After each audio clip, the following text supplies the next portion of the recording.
Thanks so much, James. Thank you.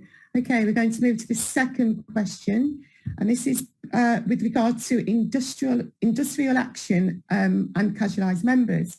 And the question is, effective industrial action requires the engagement and confidence of casualised members. The question is, how would you respond to a casualised member who is worried about the financial impact of upcoming or proposed strike action?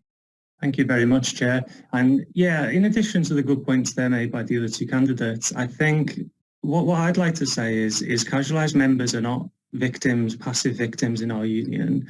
I've been involved in something called the Corona Contract Campaign, which was set up during the pandemic when casualised members across the sector were facing job losses. And there are fantastic campaigns across branches, across the sector. Evidence from my branch was that casualised members were much more likely to be on a picket line, were much more likely to vote in the Get the Vote Out campaign. And also casualisation is absolutely central to our dispute, which is not just a pay dispute.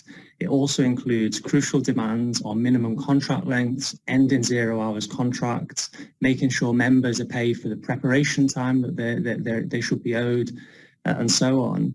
So if you are a casualised member, get involved. If there's not a local active campaign in your branch, speak to your branch committee, get in touch with campaigns like Pandemic PGR's Corona Contract, about how we can support you in setting up a group. Issues of casualisation can be complicated and they often intersect with many other forms of exploitation in our sector, and they're not always well understood or well represented.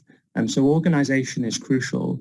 We need to make our demands clear and forefront our demands on casualisation at every stage, not just put casualisation out there as a PR exercise for publicity, but put those demands right at the front in our negotiations as well. On claiming from the fund, I think we have got better in recent years at making sure members on atypical contracts can provide the evidence and so on. There is an email address, fightingfund@ucu.org.uk, if people do have those sort of more technical questions about, how to evidence that they've had a pay deduction and so on. But be active, get organised, and if necessary, give us the kick up the arse that we sometimes need as a union.